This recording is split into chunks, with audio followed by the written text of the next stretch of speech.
The terror was right from the first day the Germans came. They started terrorizing people. Matter of fact, some of my relatives who belonged to organizations which the Germans thought were unfriendly to them, they were arrested right on the spot and taken into the forest and shot on the spot, and all trace disappeared. So the terror was there right from the first day of occupation. And why he did this, I couldn't tell. Well, I can go further, and that was when I came home. It was in October '39, and I think after 3 weeks I was arrested. Not myself, with some other friends of mine, students. I was arrested by the local Germans who formed special units, protective units. They called the German name was Selbstchutz, and they wore armbands, green armbands, and with black lettering saying Selbstschutz. And they were local Germans, because my town had approximately 10% of the German population. And I was arrested just when we were visiting a friend, and as we walked out of his apartment, they were in the hallway and they arrested us, 2 of them. Matter of fact, I knew one of the German, he was a young man also attending the gymnasium in my hometown. There were 2 pre-war, there were 2 gymnasiums, high schools, German high schools. One was in my hometown and the other one was in southern Poland in Silesia. I don't exactly know which town, but I think it was Bytom. And so he was, a student at the high school and became this Selbstschutz, and he arrested us. And we were taken to a place as hostages.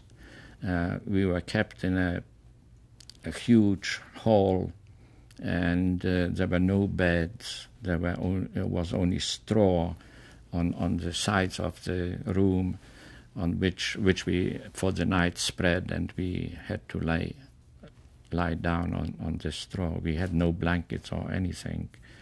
We were allowed, after a few days, we were allowed to contact our parents and our families, and they could deliver to us food, because they didn't supply any food. I stayed there for 3 weeks, and only because of a friend of mine who had a German friend who was associated with some German organization. Matter of fact, he studied journalism in Germany, in Berlin, and after he finished his studies, he became a member of the propaganda ministry, Goebbels' propaganda ministry, and his parents lived in my hometown. And he was visiting at the time, and my parents asked him whether he could get in touch with this friend of his, whether he can get me released. So they did one night, I think at midnight. They called me into a small room where there were 3 Germans. Was one who was in charge of this camp, hostage camp.